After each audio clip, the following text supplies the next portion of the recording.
I need to do this. I need this. He knows that I have needs.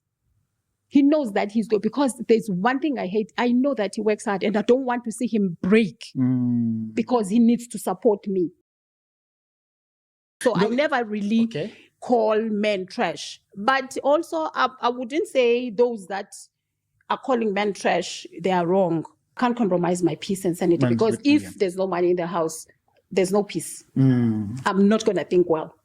I hear you. You understand? So for me, I have to make sure that I do things. I go extra mile to do things that will bring that stability in the family. So I told him, I said, listen, there is money. Take this money up. Let me go and invest in Nigeria for you. I went. That was the first. So you were the one who came up with the initiative of saying, let me go. Of course. That was 2008. I went. What were you drinking at that moment? What opportunity have you spot out in Nigeria that you want to advise Nigerians living in Nigeria to see? Because you're in South Africa, I tell people, I say foreigners are like mirror. We show you the things that are there. You are in Nigeria, your children are that side. What opportunities are there in Nigeria that you have spotted that you are willing to share? There's so much. Give us two. The remaining one is for me alone. Okay. Nigerians that are there, they want, I don't know, they will say there's no business because you want to do what another person is doing. Wow. So you spotted that? I've spotted it. Actually, for long. I've seen that's the problem, that you just want to do what your neighbor is doing. You don't want to think out of the box. You don't want to think that if so in Nigeria we have in Nigeria we have thinking problem. No, I think I've seen that, and I've complained to my husband about it, because everywhere I go I see an opportunity.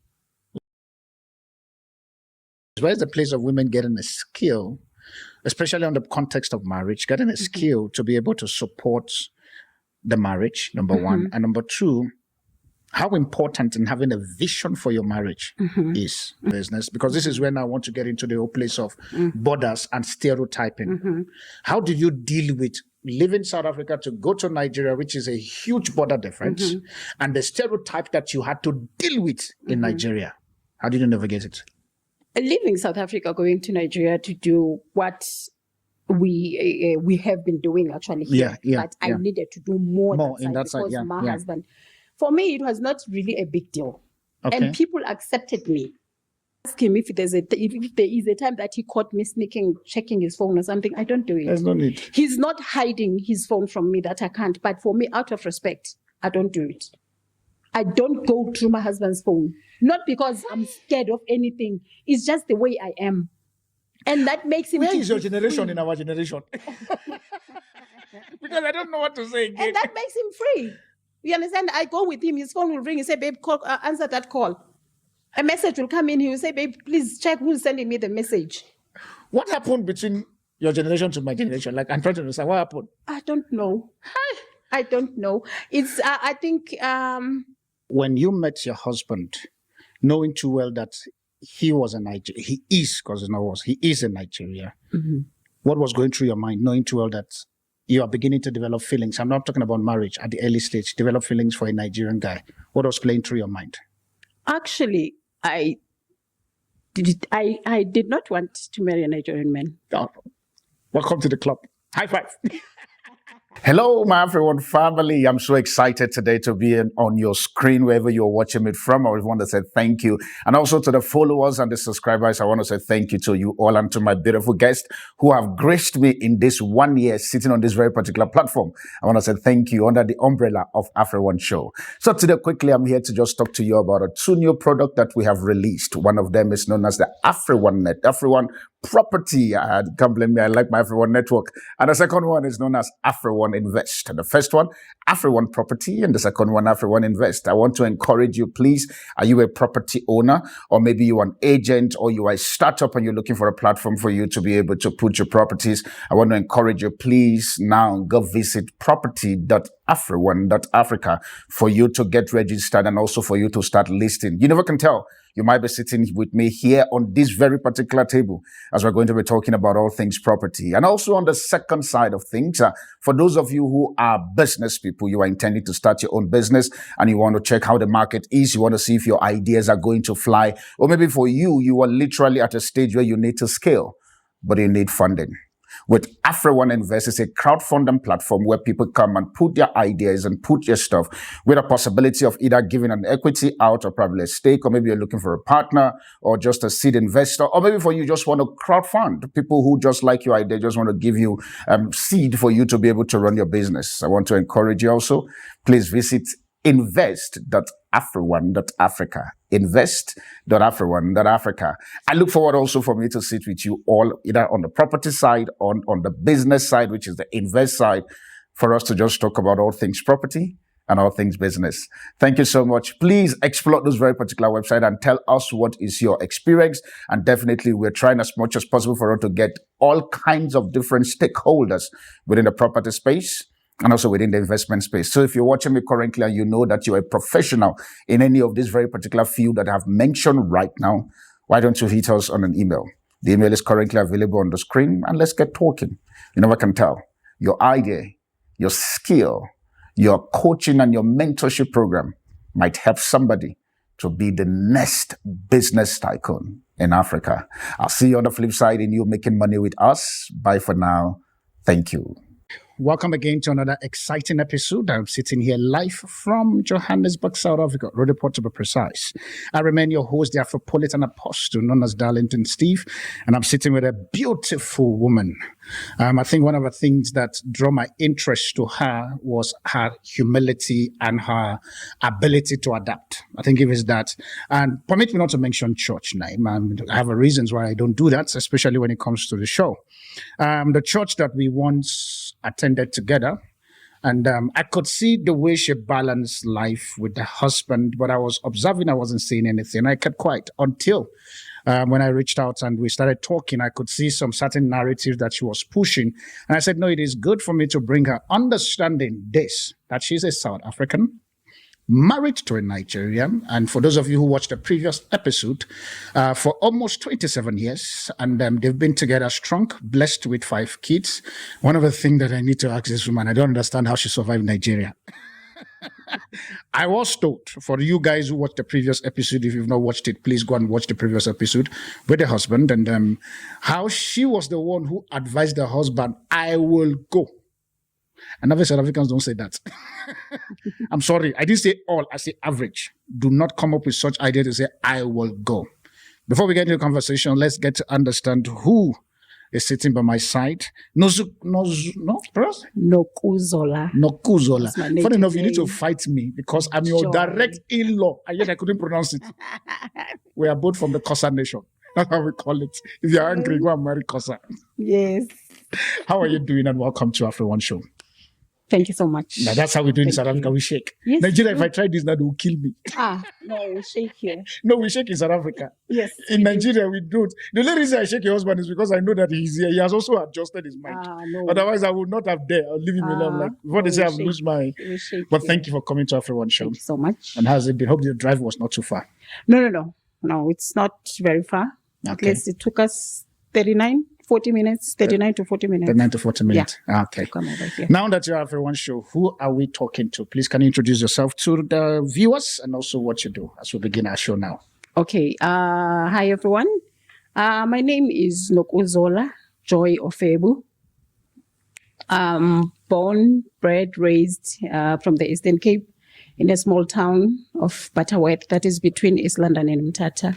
Okay. Yes, okay. That's where I did everything, studied and everything. And then to further my education, I came to Johannesburg. That's where I met my husband. Okay. Yes. So when you were in Joburg, before you met your husband, what were you doing? I was doing part-time studying. Okay. Also part-time working because I'm coming from a family where I'm the only girl. Okay. And I've got 4 brothers. And the time I came here, my parents were still both alive. And while I was here on holiday, because the first time I came here, I came between 1997 and 98. I just used to come for holiday. And then I moved completely around to 2000. That's when I met my husband. Wow. Now, this is mean I'm going to go on a cross-country part immediately. When you met your husband, knowing too well that he was a Nigerian, he is a Nigeria. What was going through your mind, knowing too well that you are beginning to develop feelings. I'm not talking about marriage at the early stage. Develop feelings for a Nigerian guy. What was playing through your mind? Actually, I did not want to marry a Nigerian man. Oh, welcome to the club. High five. Yeah, okay. I did not want to marry anybody, any foreigner. Okay. I'm coming from the Eastern Cape. So when I got born again at a very young age as well. So my prayer at the age of 22, 23, I was like praying for a husband. Okay. Because I believed that I was ready for marriage and I wanted a stable relationship because I'm born again. I don't want to jump from one man to the other and all that. So my prayer, I was praying to God, asking God, I need a man from the Eastern Cape, a man, man of God and all that. Along the way, I changed my prayer. Why? I believe God just knew that I needed that kind of prayer because he knew what he had for me. Because I always believed that I was praying for my husband, but God had a husband for me. Wow. So I decided to go for God's husband than going for my own husband. How did you shift your mind knowing too well that you have a mindset of this is the husband I want? Now God is saying this. And now that the this showed up was in Nigeria, how did you play your mindset? It was not even really difficult because how we met is so funny because I like how we met. Let's go there. Let's go. You're on my show. It's called AfriOne. Yeah. How what happened? Okay, how we met. I just got back from home. Okay. I stayed home for a long time after the burial of my mother. So I didn't quickly come back to Johannesburg. First of all, I didn't even have money to come to Johannesburg. Yes. So I was at home.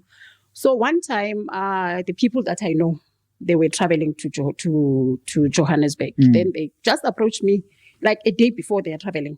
That, listen, we are coming to Joburg, so come along with us. I was like, I don't even have money to go. They said, oh, you'll eat what we eat. Anything we do, you will do. So just come. I was like, okay. I followed them. We came, landed in Johannesburg.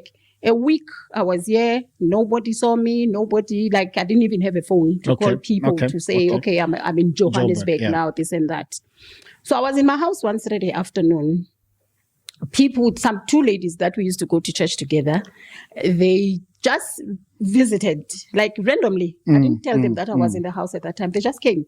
Okay, we stayed, we talked. So I was walking them out now. They spotted my husband. They knew my husband. We were in the same church with him, but I did not know him. Okay. At that time. So the ladies, they spotted him. One of them was selling chicken. So my husband used to support buying for the pastor's houses because he's been like that. So he used to buy chicken from this lady, taking to the pastor's houses. Yes. So she knew him as his customer. So they saw him sitting somewhere around his office because it happened that where I was staying, his office was around that area. So as I'm walking them out, one of them said, oh, look at Brother Collins. I was like, who's that? They said, he's there sitting there. They said, let's go greet him. Okay, we went. We greeted him. The first thing they said to him was, Brother Collins, we brought you a wife. Okay. And I was like, I pull one of the ladies, I pull her dress on the side. And what the hell are you? What kind of sellout are you? And I spoke my language. I said to her, did I tell you that I need a man? Yeah. You understand? Because we never discussed that. I hear you. So immediately he greeted us. He invited us to his office. We went to his office. The rest is history. Wow. That's how we met. So indirectly, your case was like in Naomi bringing roots to give Boaz. Exactly. That was it. Because even the timing of coming, I did not come by myself, as I tell you, that people offered me a lift. So I believe that was the right time because I had prayed to God. Father, I need a man that comes from you. A man of God. A man that will remind me things of God, that he will not stop me from my own calling and all that he will allow me to do things. How important it is for a woman, because currently now we're living in the 21st century at the moment where a lot of dynamics about relationship is currently peddling that is causing problem. How important it is for a woman to have a clear-cut vision of what she wants? For me, I would say that's very much important. Okay. If we talk about relationships, you need to be clear. You need to know what you want. Because I used to tell my husband, I always share with him, I said, when growing up, my mom used to tell me, listen, if you get married, you're going there for good. You're not coming back home. There is no coming back. We have broken your plate. Exactly. That's what I said to my younger sister. I said, your plate is broken. No, you're not coming back again. Not that they were chasing me Obviously, away. I understand. Because till tomorrow, I still go to my home. I still visit. My husband is a very good man who allowed me, because when I told him, listen, I'm the only girl at home, and I'm playing a role of a mother, so I need to be at home all the time. So no problem. You always go home whenever you feel like going home. So he has allowed me to do that. So as a woman, if you know what you need to know what you want.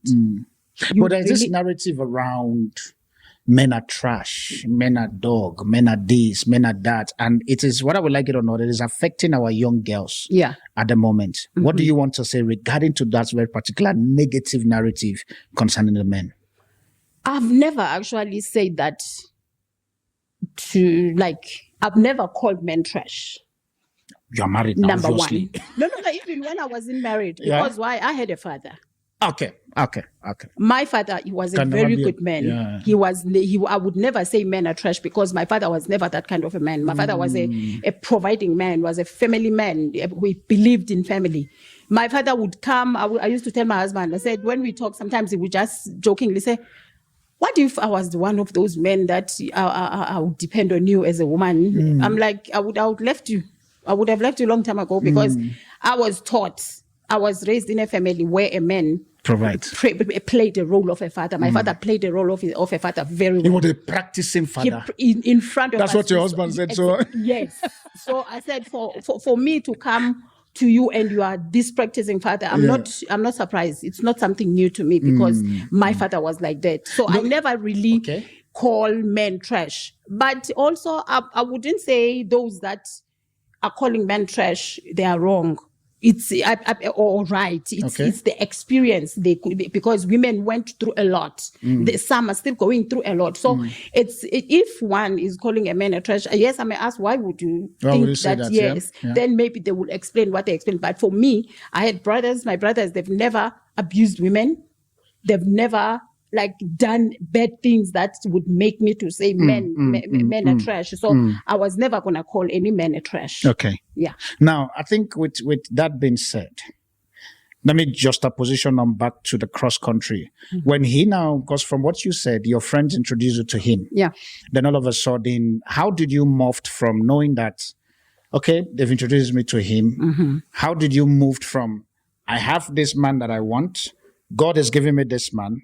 This man is not from the nationality that I foresee, because like you said, Eastern Cape. Now, this one is way from West Africa.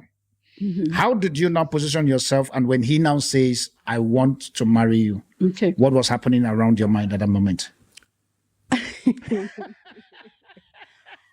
Welcome to AfriOne Show. Okay, when I had to go home, first of all, to introduce him to my father, tell my father that I met this man. Did you tell him the nationality? Wait, the thing is, as Xhosas, we have clan names. So we identify ourselves with our by clans. So when I went home, I told my father, I was like, okay, there is a man that you're going to have a visitor. There's a man that wants to see you. First thing he asked, what does he want? I said, he's somebody that is looking to marry me. And then he said, okay, which clan is he from? And I was like, how am I going to say this to my father who is, Trouble has arrived early. You understand? Who is this man? How am I going to explain this to my father? Yeah. Okay, I said to him, he doesn't have a clan. He said to me, is he a white man? I said, kind of. But a black white man. See politics. Yeah. I said, kind of. He's a black white man. He said, where is he from? That's another thing. Yeah. I was like, I'll just take courage. I don't know what he will say. I said, he's from Nigeria. I was like, Nigeria? What took you there? Did you not see men around here? What took you to Nigeria? How did you meet? No, I had to explain to him how we met. One thing about my father, he loved me so much, and he believed in me. He believed that whatever that makes me happy, he's okay with it, because what he asked was, are you happy? Are you okay? I said, yes. So what took now you there? I said to him, you know, all those gifts I used to give you, those Rolex watches and everything, they were actually coming from him. Oh my God. So you've already so you were smart. Yes. You sent gift ahead. Yes. But what I didn't tell him, I couldn't tell him at that time that, the gift is from somebody that I know. You understand? Like that. So he was okay. So the gift, so now gift. I feel like now let's do this part. What is how important it is to send gift when you know you are bringing somebody that's going to cost back? No, my husband was like, he's the person that didn't like only care for me. He cared for everyone around me. So that I know, he's a giver. Yes. So whenever I go home, he would say, please take this for your father. But when I get home, I wouldn't tell my father that this is from him. Yes, from him. You are strategic. Yes. So when I told him that all those shirts I bring for you, the shoes, the jackets, the watches, they were from him. Because me, I can't afford to buy those. He was like, I know my lane, so don't stress me. Yes. So he was like, okay, as long as you're happy, as long as he makes you happy. And another thing, he said, I know that you won't make mistake. Wow. This is your father. That's my father saying to me. He said, I know you won't make mistake. It's a powerful one. Yes. Coming from your father, validating. Wow. Yes. And true. When I met, as I say that, like when he was introduced to me, we started, while we were still in a relationship, I continued to pray. I continued to ask God, is he the one? Because around that time, actually, I had so many suitors coming. Yes, I had so many suitors coming looking for my hand in marriage. So I did not want to make a mistake. I did not want to marry a wrong person. So I had to pray still while I was with him.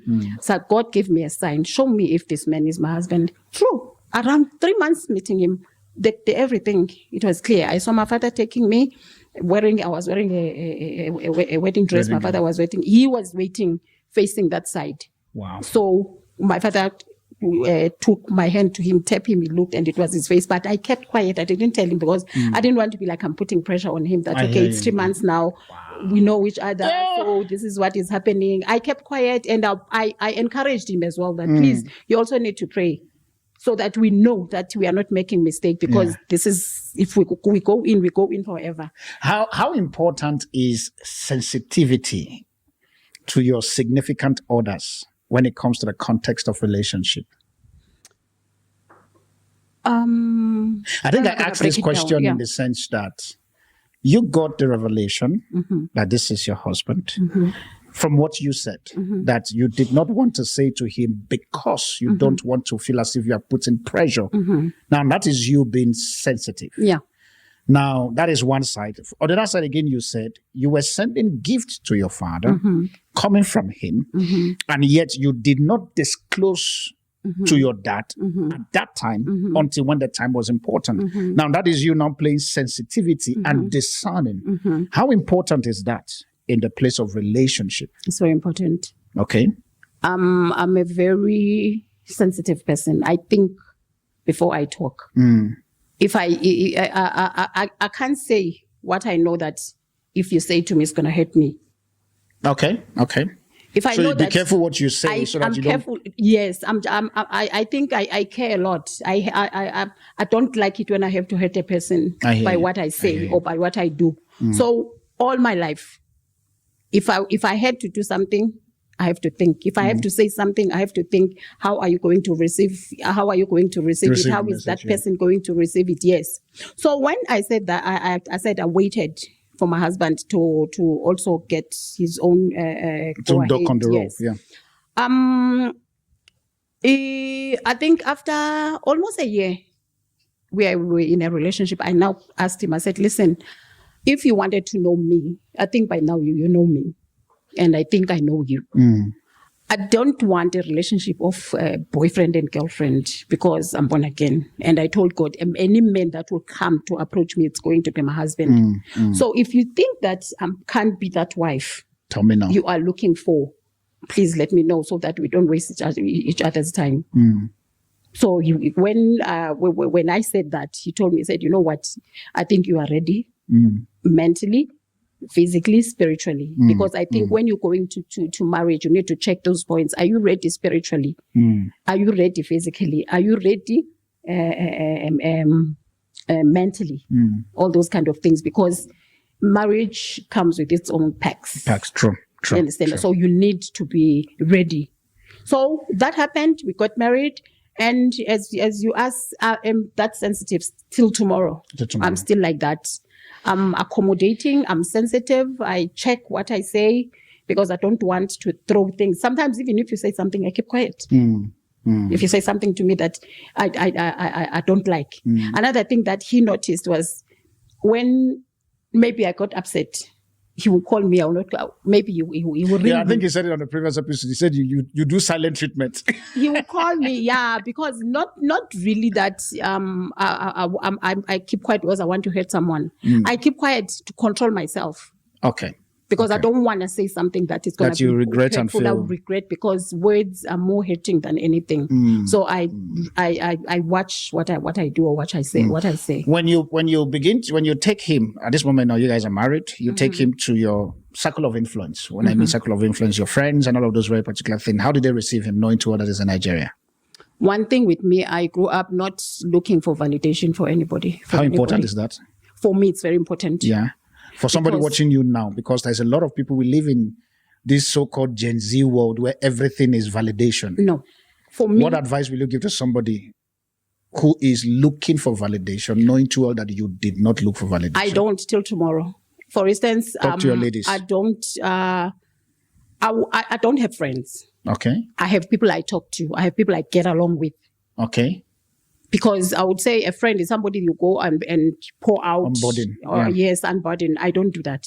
I don't have anybody that I do that with. As a girl that I am, that I was born alone as a girl, I talk to myself, I talk to God. If there's anything that I need to talk to God about, whatever that concerns my marriage, it is God I talk to. I don't have anybody that I talk to, because I'm not looking for people to tell me what I do, what to do. It is what God tells me to do that I will do in my marriage. So I never seek for any validation. I never take my husband to anybody. I don't care till tomorrow. They'll still talk that you leave a South African man, you go and marry a Nigerian man. For me, he was the man that God wanted me to marry. So I don't look for anybody's validation in what I do. I'm just by myself. Every day I'm in the house. I don't even go out. I can go out to have coffee with you, but that doesn't mean that I must tell you what is happening in my life. I don't do that. With that being said, family, we'll be coming on the second segment again. And part of the question I'm going to throw to you, and thank you for what you said. I think the validation part for me, the reason why I'm still stuck there is because we are currently now living a life where we just want to be validated by people that is not even important to us. And we're using that now to cause problem in our lives. And I really appreciate you for that. Now, with that being said, my question I'm going to throw at you, which is the same thing I also said to your husband. What is the culture shock that you experience with him when you guys now become a full item at this moment now? You guys are at home. I remember he says the whole business of, I think, apologize. No, I think it's apologize. No, greeting you. I remember. Greeting you whether you come in or go out. Yeah. That was his culture shock. So your own, what is the culture shock you experience when you guys are now item and you're staying together and trying to navigate life? It can be a culture shock that is still up to now you're still experiencing. Yeah. That is one. And the second side also, we're going to talk about the second segment. Okay. Which muti did you drink to take you to tell your husband? Because if I say which prayer may not go deeper, which muti did you drink to ask your husband to send you to Nigeria? You was that answer on the second segment. Family, in case if you have any question you want to ask us and regarding cross-country relationship, please, I want to encourage you. Use the email that is currently available on the screen and let's get talking. Hear me? That's built-in relationship. Like one thing she said the issue about sensitivity, the ability for you to also have a clear-cut plan and a vision of what you want. Even at that, she said something that God's best for her, what she was looking for. With that being said, but right back on the second segment. Don't forget, go get your coffee so that we can get the stock on the second segment heated. I'll see you soon. All right, family. We're back again on the second segment, and I'm just trying to make sure that I get my duck on the roll. And I think part of the thing there, I like the after, to be very honest, family, I like the after the interview, the break. A lot of mysteries are shared there. But I wish I could share it with you. Maybe I need to do a masterclass very soon. And I think another thing here that I'm going to say, because I know that the husband is currently sitting in the studio, probably we might do this in Nigeria, where I want to literally have the both of you on set. We'll do that in Nigeria. Have the both of you on set, and we're just going to talk about all things marriage. Hopefully just to help a lot of people in terms of navigating. And I think the thing he said on the first segment that I literally love is he had to intentionally remove the egoistic, that's the way he called it.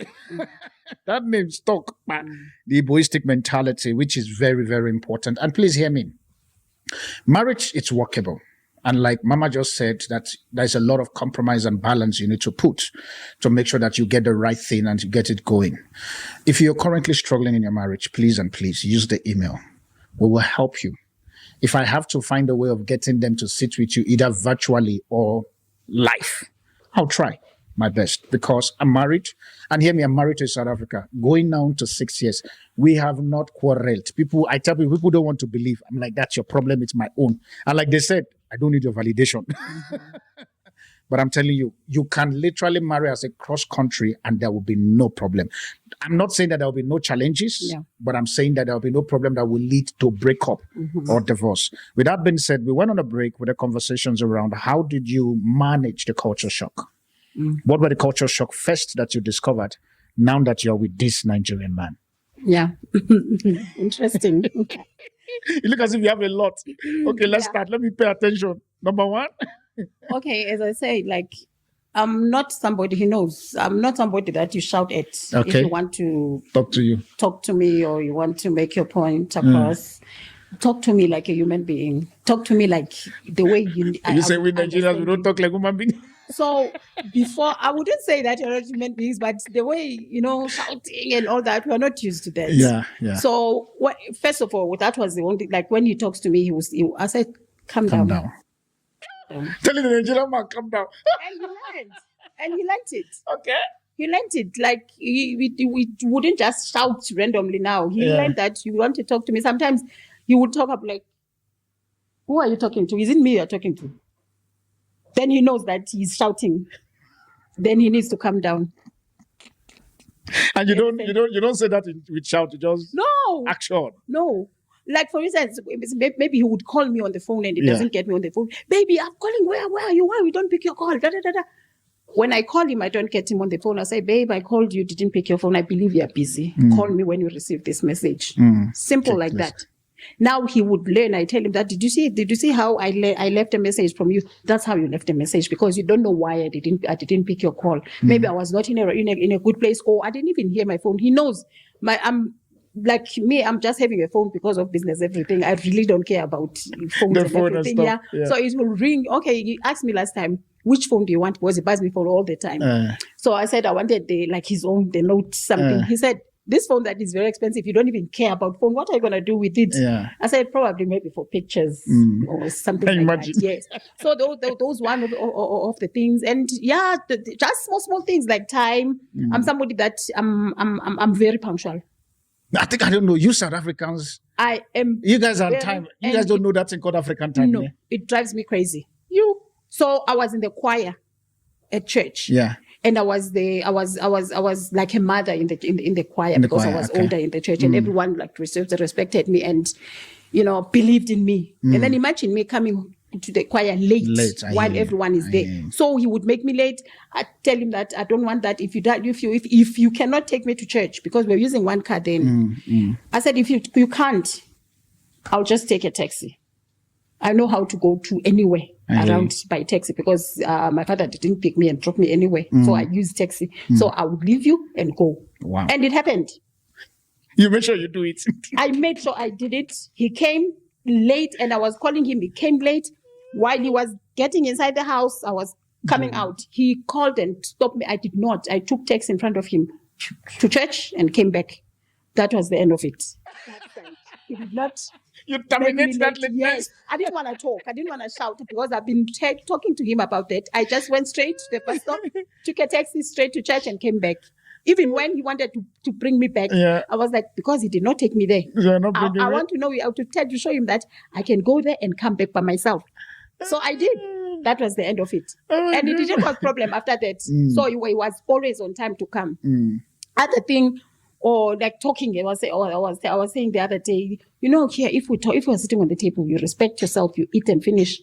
I can't, with food in my mouth, to answer calls. So those are the things that Nigerians take. No, we don't. We just do it. Do it anyhow, because I've seen many of them. So those kind of things. And the greeting part that he talked about, yes. Yeah. For us, you have, when you're coming in, whether my father or my mother, they'll come in and greet. It's not a big deal. But to him, it was a big deal and everything and all that. So I used to tell him that, listen, because we're coming from different backgrounds, we met when we were older. There's a way you were taught, there's a way I was taught. I believe here, for me to have, we balance everything, is to go to God. I prayed about it. Where's the place of compromise in marriage and balancing to keep the strength of the marriage going? Compromise, it has to be there all the time. Okay, if you say compromise has to be there, what can you not compromise? What I cannot compromise? Because if compromise has to be there all the time, and which we all understand that, yes, in marriage, compromise is needed, which would also lead me to the other question I want to ask you about the muti you drink, because that's a strong compromise. I know for those of you who are pastors now, you'll be like, no, Darlington has backslide. Come down, not backslide. I needed to make sure that that kind of word can be a prayer, because I know South Africans who are married to Nigeria. You tell them, go to Nigeria. Are you joking? Just because I'm married you does not mean that it's an automatic visa to Nigeria. Relax. So now, the place of compromise. When I'm asking the question, what can you not compromise? I'm not asking, for example, your private stuff. I'm talking about in the whole totality of marriage. There must be something that is core that you cannot compromise this. But every other thing is a small stuff. I can't compromise my sanity, my peace. Okay. I can't compromise the well-being of my family. Okay. My children and all that. I can't. I can do anything to make sure that they are good. This is good. Do you understand? For me, to go to Nigeria, it was part of compromise, because I know that we are building fortune. We are building a legacy for our children. We're building everything for our children. So if I want my marriage to work, number one, I have to compromise a lot of things. I have to take myself, go and do things that my husband cannot do on his behalf. That's interesting. Because we are raising children. I do not, my husband always say, my wife loves, things, good things, but he hates like a life that is not balanced, life that is not steady. So for me to live that balanced life, that steady life, I have to make sure that I compromise a lot of things. Now, there's something that you said that I want to pick out from. As a woman, as a South African also. For those of you who wants to have a problem with me on that part, now that is your own problem. It's not my problem. I have been taught by these people sitting here that I don't need your validation. So from this episode, if you see me that I'm very stubborn, it's okay. You said something that you noticed, a weakness that he cannot do, and you decided to do it quickly. How important it is for a woman to know the weakness of their husband. Very important. And how can the woman manage that weakness without making the man feel as if he's a failure? The way you talk, the way you approach. Okay. I don't come to my husband with the how am I gonna, like as if I don't talk to him like he's a child. At first, we sit down when we need to talk and discuss things. So you guys talk like adult. Like we talk, yes. So I will show him, listen, babe, if we do things this way, this is how things are, the results, this is what we're going to see. He may not agree with me at that time. You're not saying that, let me just disturb you. Are your children, your daughters, are they up for marriage? So that young men who are looking like, okay, the way you are, you have trained your children properly. That we begin to nominate. No, I'll be a CV vetting. I'll vet the CV, then I'll bring it for you. I do. Wow. Whatever that I am like now, the way I'm reasoning, the way I'm thinking is a result of a training from my mother. Okay. My mom taught me a lot of things. Even in marriage, I was telling my husband that when my mother was telling me that, when you married, you die there. You don't come out. Don't come out. So the whole issue of divorce and separation. Yes, she had reasons, because I saw my mother respecting my father. My mom, I grew up in a very religious home. First of all, my mom was from Assemblies of God. Okay. We were raised from Assemblies of God with the knowledge and the teaching from Assemblies of God. My father was not born again at the time. Okay. When they met with my mom. But my mother, as a woman that she was, she would respect things about my father. She would know that my father is not born again. If she has to do the traditional Biyam Gomboti for my father and his people, my mother would do it.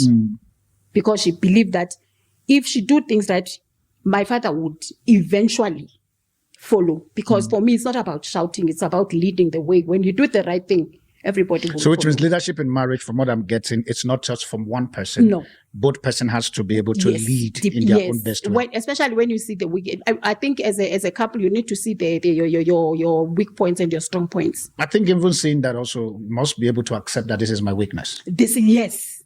Okay. And then if you do accept, and then now you are willing to change. You are willing to learn from another. From another. I think even person. apart from even change, one of the things for me with my own weakness and my marriage and stuff, especially married now going for 6 years, is because I know that I don't have the time to change. I let my wife handle it. Yeah. Like you said, this change business, it will take me a long time. Yeah. No, the things my husband can do, like if he's willing to change, he does. The ones that he knows that I can't do, he will let me do it. Exactly. That's for me. Let me handle it. You understand? Like for instance, him flying. I think South Africa has a way of humbling us. Yeah. The first time I traveled to Nigeria to do investment for him was around 2008. Yeah. He had the money, he had everything here. And then I was like, you know what, you've got children and I don't want to, as I tell you that I can't compromise my peace and sanity because if there's no money in the house, there's no peace. I'm not going to think well. I hear you. You understand? So for me, I have to make sure that I do things. I go extra mile to do things that will bring that stability in the family. So I told him, I said, listen, there is money. Take this money up. Let me go and invest in Nigeria for you. I went. That was the first. So you were the one who came up with the initiative of saying, let me go. Of course. That was 2008. I went. What were you drinking at that moment? Nothing. Are you sure? No, you can. It's fine. You can fabricate what you're drinking, whether it is Tony or whatever. You must be drinking something to come up with your mindset and say, no, you want to go. Yeah. South Africa, this is your people. When we say that there is strength in South Africa, you guys think I'm running mad. At least she's sitting by my side. Please hear me. Yeah. Nigeria, okay, let me even let you say this part. Being in Nigeria since 2008, that's what you said, right? How is the country to you? Very good. I can't lie. The very first time we went to Nigeria with my husband, we were queuing for, I think, at the immigration for passports and everything. Okay.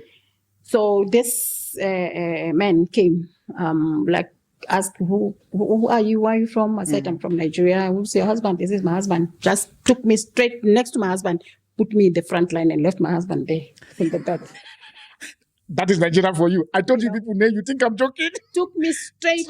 In the first line and leave my husband from the back. They stamped my passport and everything. I had to wait for my husband just because I said I'm South African. Even now, as South African that I am, I was just telling him, my driver was telling me that we are favored. Everything you do is just favored. They do things they don't do to us Nigerians. And I think that's the thing that I was saying. And this is me. With the statement she said, this is me, please. I know that yes, you might have listened to a lot of or experienced rhetorics around Nigeria living in South Africa, for instance. We are here now. The Nigerians in Nigeria and the system in Nigeria is a totally different ballgame. And please, I want to encourage, try as much as possible to travel. I know it may sound as if, okay, am I trying to, like some of you will say to me that I paid the people to come and say, these people are well-to-do. I can't pay them. No. Me, I know. Before they are well, I've known them since, if I'm not mistaken, more than 10 years. They are well-to-do. I can't pay them. There's nothing I can pay them that will make them to lie. Please hear me. Explore cities and nations yourself, especially within Africa. And from there, then, judge.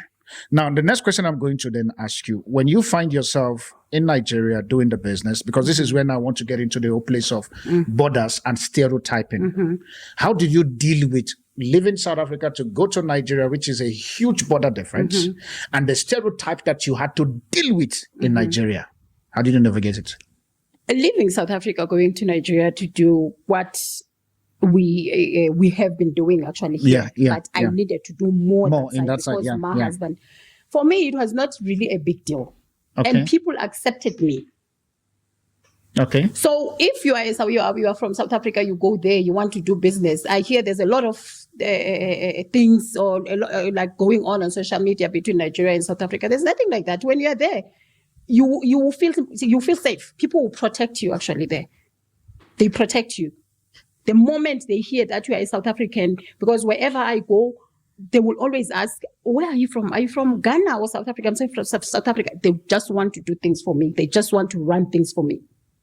They just want to assist me. When you now see, when you now see this happening in South Africa, where South Africans are, the average South Africans, because I don't generalize, the average South Africans now come and attack, for example, Nigeria, and all of the things, like you said, you see on social media, what goes through your mind, knowing too well that you've experienced the other side? I always say, let them travel as well. Okay. Because the ones that were there also talking against South Africa, that South Africa this and that, I said, travel, go to South Africa and see. And see that if you will come back singing the same tune.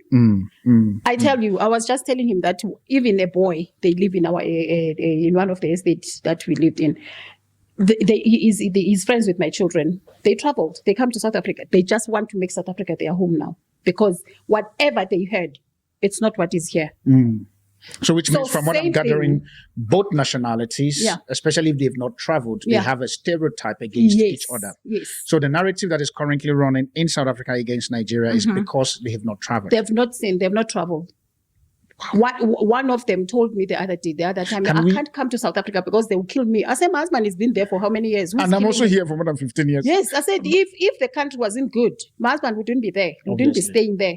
So even when they talk about xenophobia, we don't know where xenophobia is because they'll call my husband are you guys safe? And my husband said, I have not seen it. It's not where I am. I don't understand what you guys are talking about. As we begin to go on the third segment, the motivation I want you to do for me, you're a South African. I was informed, and I choose to be corrected, that you guys are also into the space of hospitality. Now, I want you to look at your camera to encourage the average South Africans.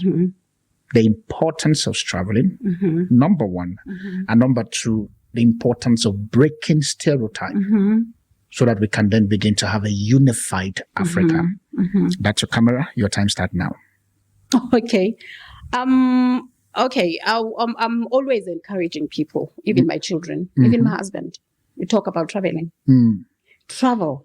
See how other people do, the other cultures, the other countries do. See whatever that you hear. Just go to these countries and see if whatever that I'm hearing, is it really there? Is it really happening? Because we tend to rely on social media. And social media, as my husband said, social. As he said, it will either make you or kill you. Yeah, I think there's a way he said it. He said on the previous episode, the social media, he says either you are using social media or social media is using you. That's what I'm looking for. Exactly. Either it will he said a lot of things he's talking. Yeah. It will either use you or you will use it for good. Yeah.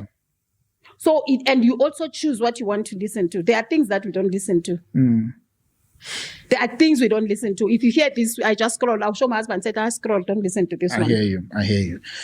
Advice to a woman currently who is in a relationship or a marriage to a foreigner. 26 plus years for you in marriage. What advice will you give to that person if they are sitting currently now watching you? Okay. Marriage doesn't... It's not a matter of marrying a foreigner or marrying a man from your country. Yeah.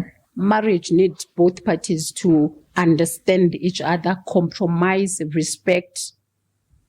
Those are the things that you will do for your marriage to work. For instance, if now I made a choice by myself to go and do things that I'm doing in South Africa because I love my husband. Yeah. Sorry, in Nigeria, because I love my husband. And I want him to know, actually he knows that for my family, I would cross mountains. I'll just do everything. Likewise him. My husband is a provider. I can't ask for another man. It's too late. 27 years. It's too late. He's a provider. He's watching one television channel. That's how I call it. Care of us. So marriage, I think it needs both partners to work together. It needs both partners to respect one another. So for me, another thing that I don't do, you see, my husband lives here in South Africa and I'm in Nigeria. There is no time I call my husband, who are you, where, or do video call. Who are you sitting with? Where are you? What are you doing? No, he's here. You can ask him. I don't do those kind of things. Actually, I take permission from him. People may think that, oh, this is a stupid woman, or maybe she's begging to be loved. It's not like that. This is the kind of person that I am. I was raised this way. So you don't tell him. No. Flip the camera. Let me see the toilet. If I need to do a video call, actually, I'll ask him, can I do a video call? He says yes. Then I will do a video call. Chifo, I celebrate your .com. Let me say like Nigeria. Okay, like since I came last week, Monday. Yes, ma. Ask him if there is a time that he caught me sneaking, checking his phone or something. I don't do it. There's no need. He's not hiding his phone from me that I can't. But for me, out of respect, I don't do it. I don't go through my husband's phone. Not because I'm scared of anything. It's just the way I am. And that makes him... Where is your generation in our generation? Because I don't know what to say again. And that makes him free. You understand? I go with him, his phone will ring, he say, babe, call, answer that call. A message will come in, he will say, babe, please check who's sending me the message. What happened between your generation to my generation? Like, I'm trying to understand what happened. I don't know. I don't know. It's, I think, how am I going to... You see, the both of us, we are thinking, because I don't know. That's what I'm asking for those of you watching. Whatever happened to their generation to our generation, there is a gap. You see, the gap now between us and here, that gap is really that big. And it's causing us problems. With that being said, family, we'll be going on a break. And when I come back, the question I want to throw to her is the fact that when you look at the women in our century right now, the 21st century, what goes through your mind? Do you think the women are where they're supposed to be, either politically, businessly, or whatever lily that you want to think about? With that being said, family, we'll be coming back just now after this very particular short break. And please make sure that you try as much as possible for you to follow the process of registering your business or probably your invest on AfriOne. Please, a very simple process. We make sure that we try to make it as simple as possible. You want to put your property, you can visit property.afrione.africa, or maybe it's an invest. You go there. The website is called invest.afrione.africa. We have team behind the scenes that are currently waiting to be able to guide you through. And in case you, especially on the property side, for my diaspora family, please, we are working behind the scenes to make sure that, because I think I received an email from somebody in Netherlands. Yeah. Please, we are working. The reason why I have not posted or probably done anything from Nigeria is because I have not visited Nigeria at the moment. When I go to Nigeria, one of the things I want to do is to make sure that I see the location so that we don't sell an idea, but we sell practical things. I was speaking to my guests behind the scene as to how we want to also be able to sell the properties that we'll be getting from Nigeria so that you know that I have seen it, so that my credibility and the reason why you are still on AfriOne is intact. With that being said, I'll be right back after this short break. Don't go anywhere. All right, family, we are back on the final segment on this very particular show. I must say that it has been an eye-opening for me. And I think one of the big lessons that I want to put on the table is the fact that please understand this. There is no need of suspicion, especially when you trust one another. There is no need for you to think that marriage does not work. There is still good marriage out there. One of it is the one that I'm currently sitting here, and also on the previous episode, you could see a synergy between the husband on the previous episode and currently now on this very particular episode that you're currently watching. Marriage is good. It has nothing to do with nationality. It has everything to do with, number one, God, number two, the vision for your marriage, and number three, the demand and the supply for each other. That's how I see it. With that being said, the question I asked before we go on break is a whole concept around when we look at our 21st century woman. What goes through your mind? What are the pain points? And what message will you want to pass across? Okay, currently what I see, first of all, I must say a lot of women have come out of the shell in terms of because I wanted to ask, what do you mean? Sorry? What do you mean come out of the shell? Okay. There's a lot of things, lot of opportunities that were not given to women. Okay. They are kind of opportunities that were only dished out to men. Okay. But now women, they have come up. They do a lot of work that was usually for male dominated industries. So women have come up. Okay. I would say that. I see a lot of them coming up, and I really appreciate to see women, like most women, getting up, doing things for themselves. I really clap hands for that. Also, okay, that's an also. Yes, I would say also, there are still women who don't believe. I would say if you're a woman and you can't do anything for yourself, you don't believe in yourself. You do not believe in yourself. If you're a woman and you cannot do things for yourself. What if they are just depending on their husband to provide? Sorry? No, I understand. I'm like, for instance, I'm not working. Okay. I work for my husband. I work with my husband. Work with your husband. I work for and I work with. Okay, I hear you now. Do you understand? I get you now. Yeah. If you are a married woman and you have a man that is in business, doing business, you work hand in hand with that man. Then it's not like you're not doing anything, because you're doing almost everything. No, you're doing everything because it's a full 24 hours. You're doing the business. You're doing the home care. And that's a lot. You women. No, there's a lot. I always tell him, I said, when men would say to a woman, what have you been doing? You were at home the whole day. Let's say your husband is working, he goes out, he comes back. What are you doing? Oh gosh. Let him stay there one day. Let him stay there one day. Okay, there was a time. When you guys hear that question, when the man asks what have you been doing, what goes through you guys' mind? It drives us nuts. We don't like it. What is the original action you want to take? Not the You want him to come and stay in the house the whole day, and then see and stay with the children and then see what's up. Yeah. Yes. Yeah. One time I traveled. The first time I traveled, actually, my daughter, who is 19 now, I think she was about 6 months. I traveled out of the country. I went to China. Okay. I left the kids with my husband. And my maid is not going to come at night and sit with my husband and the kids. So the kids will be with my husband. I tell you, I'll be receiving calls from him. How do you make these children sleep? How do you do this? I'm like, wow. So you're asking me with your children, you don't know how to do. Well, that's why God did not give us womb.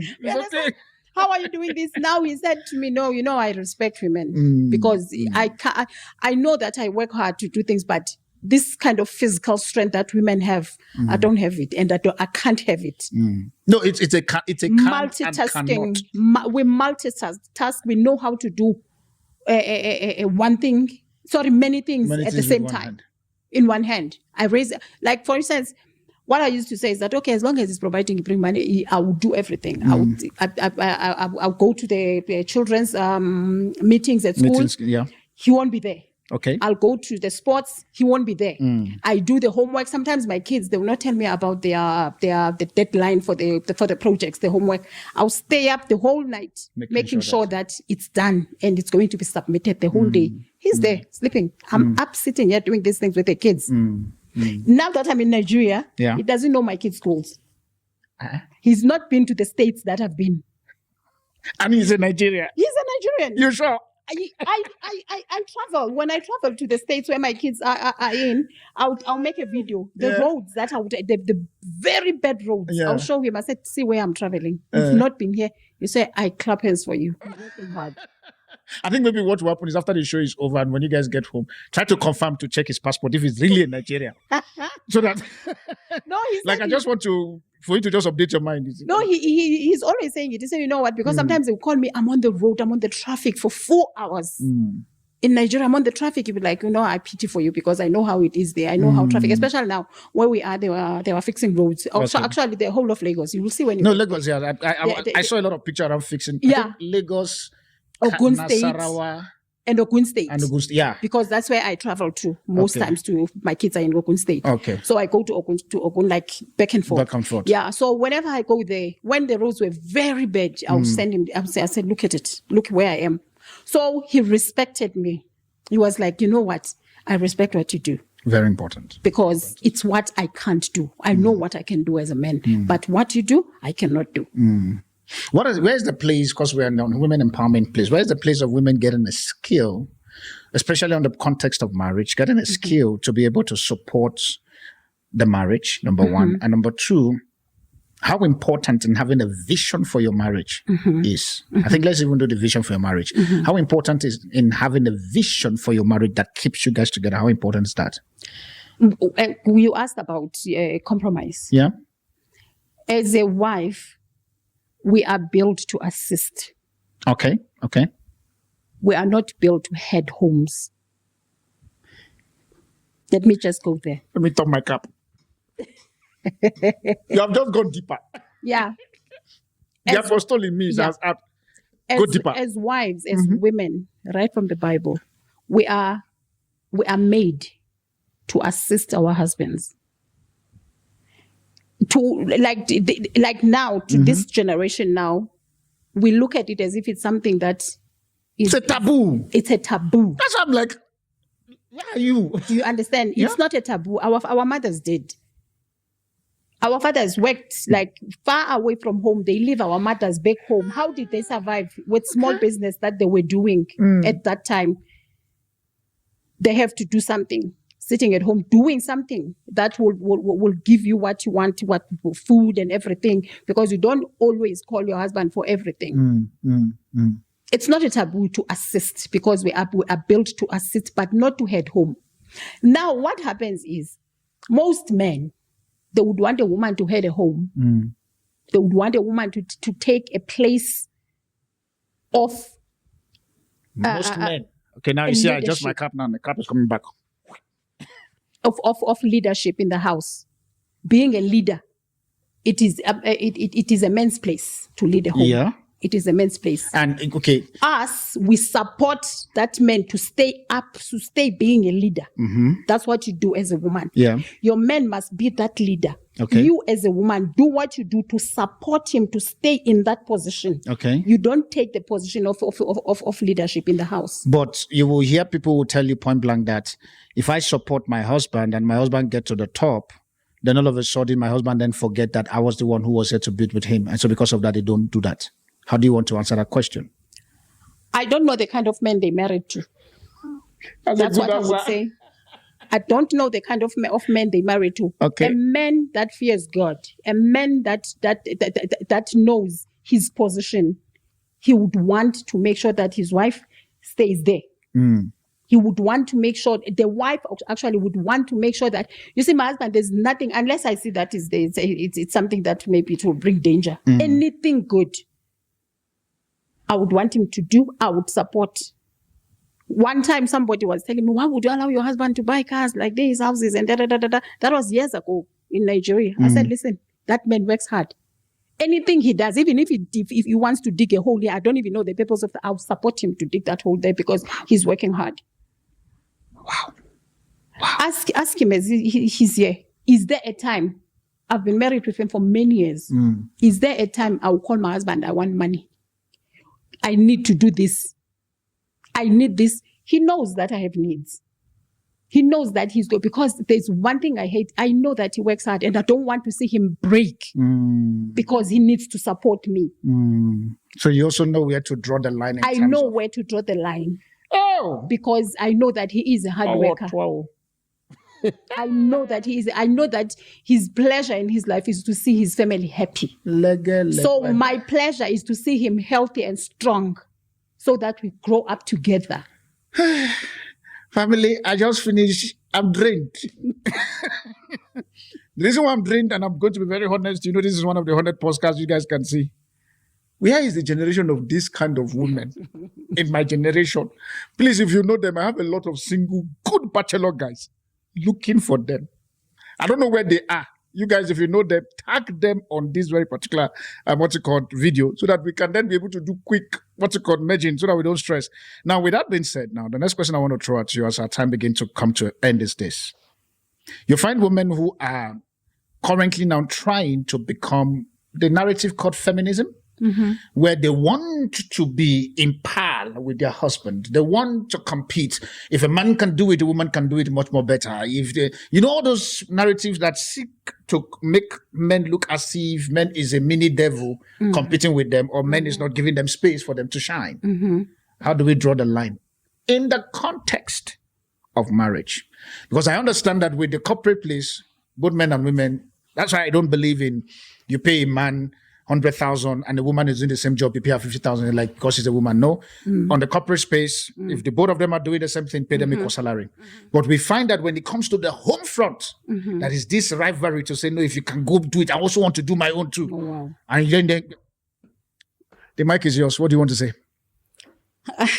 We always laugh. We talk actually as if we knew that some of the questions were. No, you guys are spirit-filled, so what do you mean? You will know now. We were talking with my husband about it, about exactly the same thing last night. That how would, why would, or how do these women feel when they want to play a role of men or want to measure themselves with their husband inside the home? It won't work. Okay, I'm listening. It cannot work. A man, as I say, no matter what, whether he provides in the house or not, he is placed in a place of a leader. If you are a woman, you are in the house, you are with your husband, no matter where you are, you can't want to be on top. You can't want not to submit to your husband. Being submissive, there's a way we interpret it with women. Okay. As women, we interpret. How do you guys interpret it? You think that if you are submissive, your husband is abusing you, he's abusive, you have to stay under because you don't have a say in the house. That's not true. That's how you guys see submission. I understand what you guys are saying. Most of us. Most of you, yes. Yes. I see this. As I say, I'm a woman. I talk with women. Like men, do you hear now? Ne? They've given us expo how to now navigate that part. There was a time my husband gave me. Okay, we went to buy food stuff as we feed people. Yeah. So we went to buy some food stuff. I went to buy fruit and veg and everything. The car was full. I came back, and then now I was going to buy the bulk food. I think it was during the COVID time. Oh, COVID, okay. Yes, okay. So we wanted to do pack food in bags and give to people. So now I want to buy the groceries at Metro, like in package, in packages, in bulks. So when we get there, he already told me that, okay, buy for this much. I said, okay. I went there. Now, when we bought, the things that we bought, they exceeded the budget. Okay. I called him, babe, these things are over with 2,000 or 3,000. Can I go over? He said, yes. Okay. I now buy the things, not knowing that someone there was watching me. At the grocery store? Yes. When we came back, I heard that the person was not happy that I asked my husband that, can I go? Can I use extra money? You know why I'm doing that? She herself did not know. I had my reasons. Sometimes you have a limit of buying. I don't know his limit. Maybe his limit is 10,000. His limit is 15,000. Then if I need to go extra, I need to ask him so that he can let me know. Yes, you can buy more. Then some people saw it that, okay, we are being abused, or your submission is foolish. Do you understand? I hear you. And I laughed because I know what I mean. I do everything that I need to do. He allows me to do what I want to do. He gives me money. He does everything, but I still have to respect him with his money. He wasn't gonna kill me if I had used that money without asking him. But because I'm the kind of person that I am, I have to. He pays bills in the house. Whenever he pays for it, the show is yours. I'll say thank you. Just keep talking. The show is your show. Officially your show. Because you have defeated me. If he pays for DSTV, thank you. I thank him for everything he does in the house. It's his job. He's supposed to do that. But I'm appreciating him for doing what he's supposed to do. Not complaining to say, yeah, but of the rest, you're right to do so. Do you understand? So I don't know wherever how you guys keep your generation. where women would think that they can measure up with the husband. I just told you that my mom was born again and my father was not born again, but my mother was not playing a role of a father because she was born again in the house until my father got born again. So if you are a wife, you want to dominate, you can't have peace. You're looking for trouble because you are removing the priorities. You're making the priorities upside down. You understand? And also you are. For me, I say you are fighting God's system. I want to say that I was coming there. I was about to say this, that, and another thing is that you think that God was not good here when He was making a man head of the house and a woman to assist, because ours is to assist, is to help. Assist your husband, help your husband. You know, the reason why I felt defeated, because if this is a competition, you win. I have no problem giving winner to whoever you belong, you win. The reason why I'm defeated is because you get to see, and I see, because also as a pastor, I have a privilege of sitting with what's it called? Couples. And sometimes you want to try to advise what you are saying, but if I'm saying it as a man, it then looks as if this chauvinistic kind of mindset, you are trying to subjugate the woman, you don't want the woman. And I'm thinking, see, men, when God created us, even though we're 2 years, we did not ask Him to give us respect as part of our CV. We were born with it. It's the same way for women. I say to people that women, we did not beg God, or God consulted us to make us love them. They were born with being loved. If you do not love them, the other part, you are looking for trouble. It's not going to happen. As we begin to bring our thought to a close, and thank you for all of that. Yeah. Okay, before we go further, do you know that we learn from each other? Very important. There's so many things that I think I wouldn't get right if my husband was not like being consistent. My husband is a man of peace. He loves peace. He loves to make sure that you can see him everywhere. So, like you said, Brother Collins. Let me tell you, now he would come. Maybe somebody had done something or said something or whatever, and then I'm not my husband who said, "You need to make peace." Wow. As hard as it is, you need to make peace. There was a time that me and my brother were not seeing eye to eye at home. And I was not the one who did anything. I reported to my husband. My husband was like, it doesn't matter. You need to make peace. And move on very fast. So I asked him, how do I go now? Must I go to my brother and say to him, thank you, or I forgive you for upsetting me? Is it how he said, no, whatever way you do it, but there must be peace. So if I was this woman who's not ready to learn, who's not ready to make peace, who's not ready to do the right thing that your husband is telling you, I wouldn't have done that thing. I would have said, you will see what you will do. For those of you who are thinking that those of us who marry South African ladies, you think we are crazy. This is the reason why we married them. You see this reason? That's why we married them. That's how we are stuck. We're not going anywhere. It's like stock market. No matter how the market fluctuates, our currency is still in them. As we begin to bring our thought to a close, one question I want to ask you quickly, because I know you're in Nigeria, because I know my time is running fast. You're in Nigeria.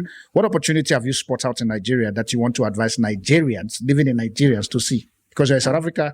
I tell people, I say foreigners are like mirror. We show you the things that are there. You are in Nigeria. Your children are that side. What opportunities are there in Nigeria that you have spotted that you are willing to share? There's so much. Give us two. The remaining one is for me alone. Okay. First of all, when I went there, I told my husband that if there's so many things that I see that I can do, I just need to anchor my roots to sit and be established, like to make sure that, okay, now you are in Nigeria, you need to do this.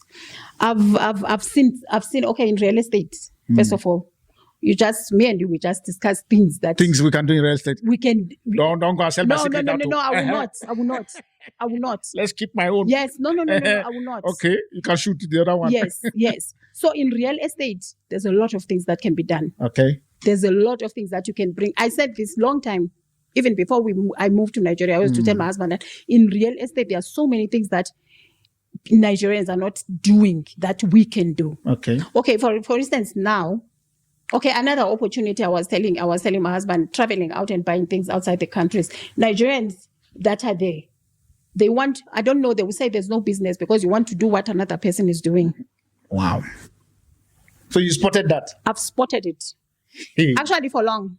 I've seen that's the problem, that you just want to do what your neighbor is doing. You don't want to think out of the box. You don't want to think that if so Nigeria, we have in Nigeria we have thinking problem. No, I think I've seen that, and I've complained to my husband about it because everywhere I go I see an opportunity. Before I came here, I've already established 3 contacts. Before, just in the space of 1 week before I come here. I went to a shop, it's a supermarket they just opened. And then I looked for what I was looking for. And then I noticed that they don't have some certain things. And I went to this woman. I said, in South Africa, we have this, for instance, I'm running these shortlets. So we have this kind of hand wash that goes with what is it? Hand creams. Hand creams, okay. Yes. Not only hand wash comes with hand cream, because if you're putting a hand wash, you must have a hand cream, especially in the hotel, especially in shortlets. Shortlets, okay. I've gone to see some places, none of that. So I went to this woman, I asked this woman, so what if I bring these things to you, like with open hands? She said, listen, anything that you think we don't have here, you can bring it. But the ones that are here and people don't see also, because there's so much that I go around. When I'm there, anytime, anything I see around there, I go and approach them. If you have to try an advice to a Nigerian currently, this is you as a South African advising my Nigeria, what would that? Think out of the box. Go out. Do not want to do what another person is doing. And you complain that there's no business. Go out. Bring when you are a business person, you bring to the people what they need. You first, navigate around wherever they are, where they live. Like, for instance, where I live now, I've checked the things that I say, they are not here, I can bring them to this place.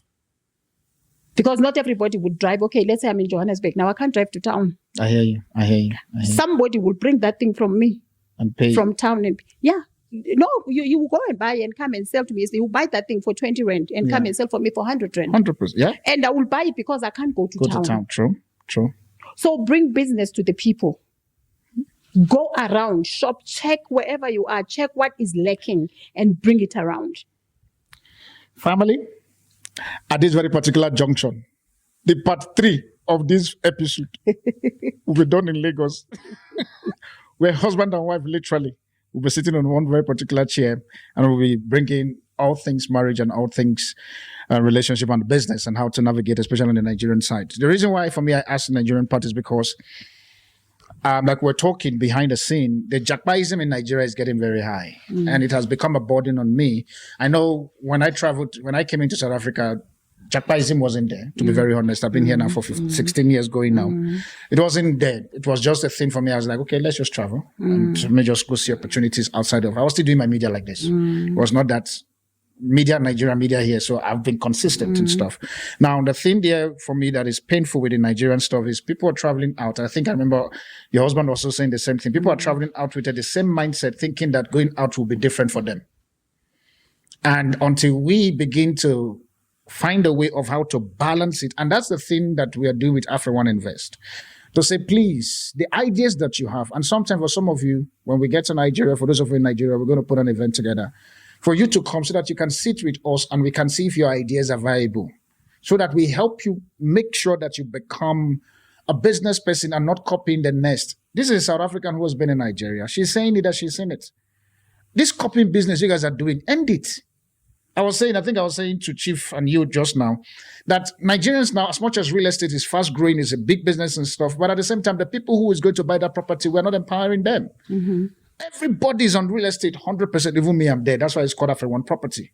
But let's also try to find a way of how we filter. If somebody is what you call building house, can somebody also produce cement for the house? You all cannot just be a builder. Somebody can be the one that decorate the house. You can't say no because Chief and the wife is building house. You also want to build house. Your own part may be to help them get the imported material in that house. I say all of this because, please, Nigeria, Me, I have to talk to my people. I can't talk to South Africa again because if I talk, now people will come for me. So they've come for me. They've written petition like 5 times. Oh no! And I'm tired. Please, let's try as much as possible to diversify our giftings and our talent. And I want to say to you, thank you so much for coming. Okay. This is not over. This is just, there's a lot of wisdom with you and your husband on the previous episode. And I'm looking forward to having nice one in Nigeria, whereby hopefully it's going to be audience-based. The audience are going to come and we just have to talk a lot of stuff. With that being said, thank you so much. You're welcome. Thank you for your wisdom. Thank you for navigating this to happen. You know what I mean? Yeah. Navigating this to happen. Yeah. I really appreciate and I also celebrate you, celebrate your husband who is currently listening, sitting where he's sitting right now. Yeah.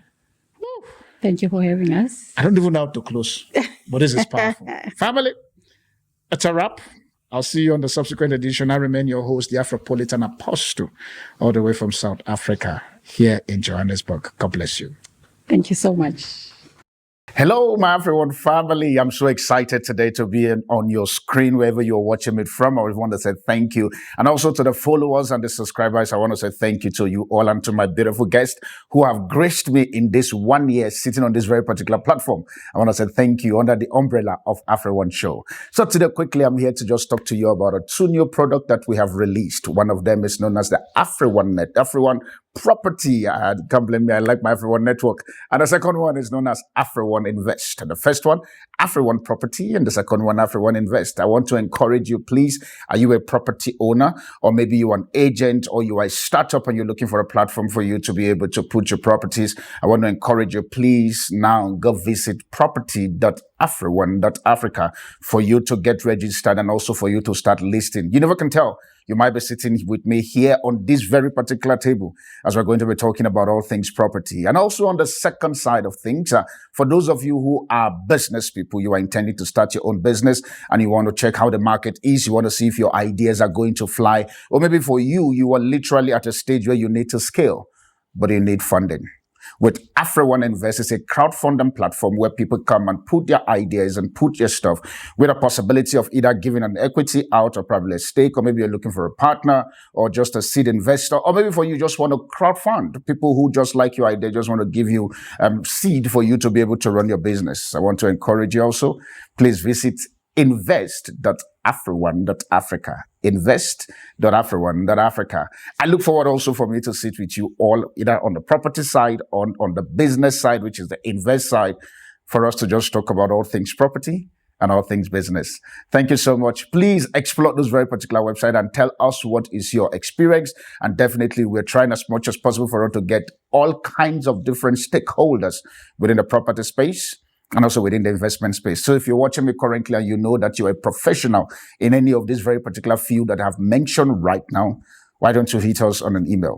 The email is currently available on the screen, and let's get talking. You never can tell. Your idea, your skill, your coaching and your mentorship program might help somebody to be the next business tycoon in Africa. I'll see you on the flip side in you making money with us. Bye for now. Thank you.